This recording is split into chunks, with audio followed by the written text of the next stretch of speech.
I'm Tyler Hendricks, and I'd like to share with you some ideas from the Divine Principle. We look at this as a new expression of truth. Truth is unchanging, but how we express it changes. Truth has a mission, and that mission is to bring happiness. We share the earth today with 7 billion other people, all of whom are spending their time doing something.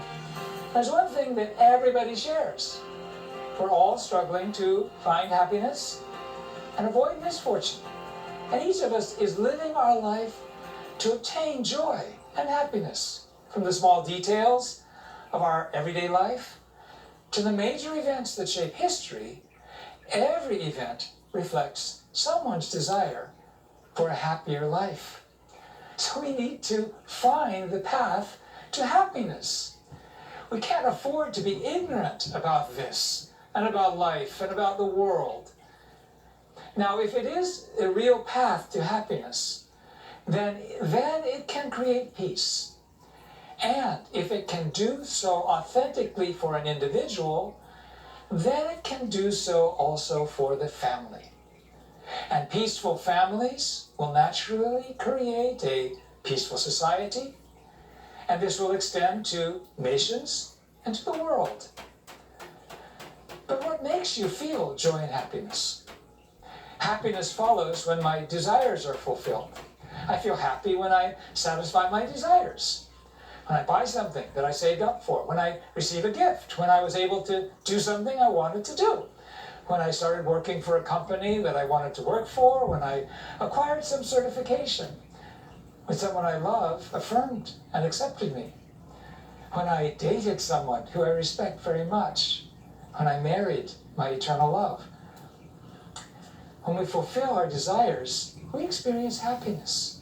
The humanistic psychologist Abraham Maslow categorized human desire into 5 stages. He said that people live their lives in order to fulfill 5 stages of desires. The first is physiological desires.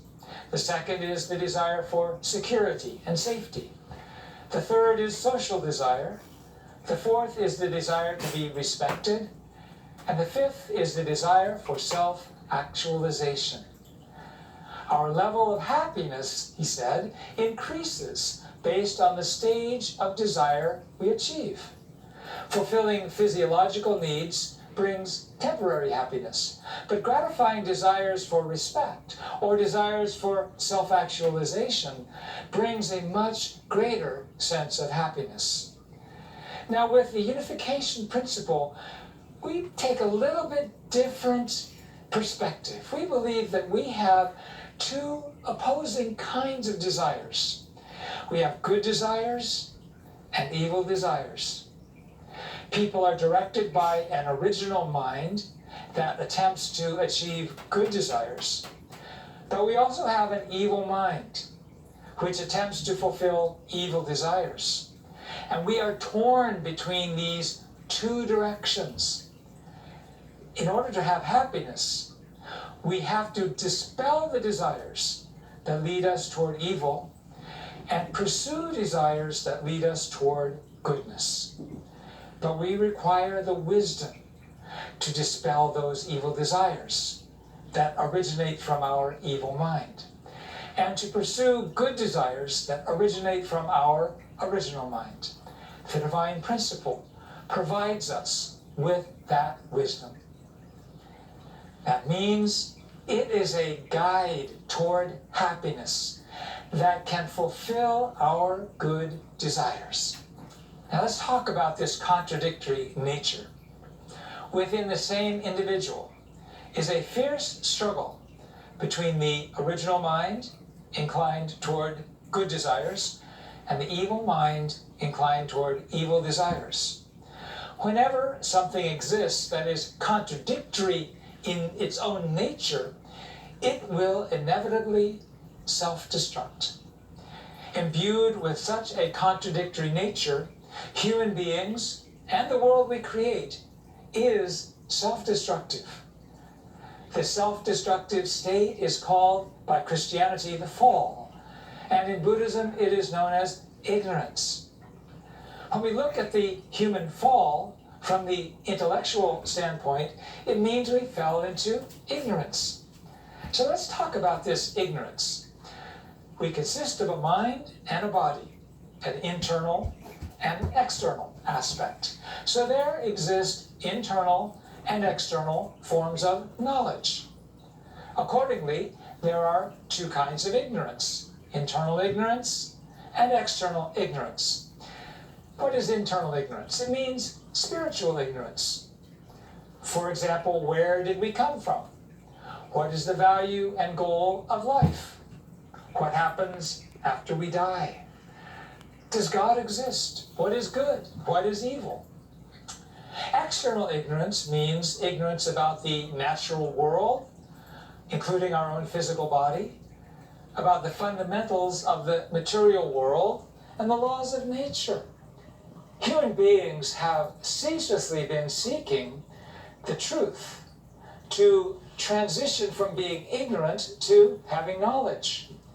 Religion has been the path of seeking the truth by overcoming internal ignorance, and science has been the path of seeking the truth by overcoming external ignorance. We seek to overcome both types of ignorance through religion and science. To be completely liberated from ignorance and follow only the desires of the original mind in the direction of goodness, one must find a truth that includes both science and religion, both internal and external truth. For this, we need a new truth that can become the path to happiness, that can end conflict, that can end corruption and self-destructive behavior. What is truth? Truth is unique, eternal, unchanging, absolute. Can a book be the truth itself? In Christianity, it has been thought that the Bible alone is the absolute truth. But a book is not truth itself, but merely a text for teaching the truth. With the flow of time, a gradual process took place. In each era, man was given higher and higher levels of spirit and of knowledge. The range of truth that could be taught and the levels of expression and methods were shaped by the times in which they were delivered. Now, how do we fulfill the mission to create happiness? We have to find answers to the questions opened up by religion. For example, the meaning of the Bible, the teachings of the world's religions. For example, science, the ecological balance. For example, understanding the direction of history and the struggle between good and evil. This truth needs to lead humankind on the path to real happiness. Let's talk about the character of the new truth. It cannot be only a religious doctrine. It has to be an expression of universal truth. It has to arise from life experience, not just scholarly research or philosophical reflection. It cannot be the product of just another person's mind or experience. The new truth must come to us as a revelation from God. Our proclamation is that God has already sent a person upon this earth who can solve the fundamental problems of life and the cosmos. That person is none other than Reverend Sun Myung Moon. The unification principle of Reverend Sun Myung Moon calls us to follow this path to happiness for the 21st century. This person dedicated his life for the liberation of God and the salvation of humankind. He built a foundation in 194 countries. He left his words as a textbook and passed away on September 3rd, 2012. From now on, you will learn and become familiar with the concrete content of unification principle. I ask for your open-minded interest.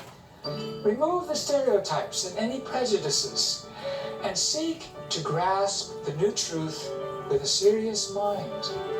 Adopt a posture of hope that this can lead you to good realizations and worthwhile experiences for your life. See you next time. Thank you very much.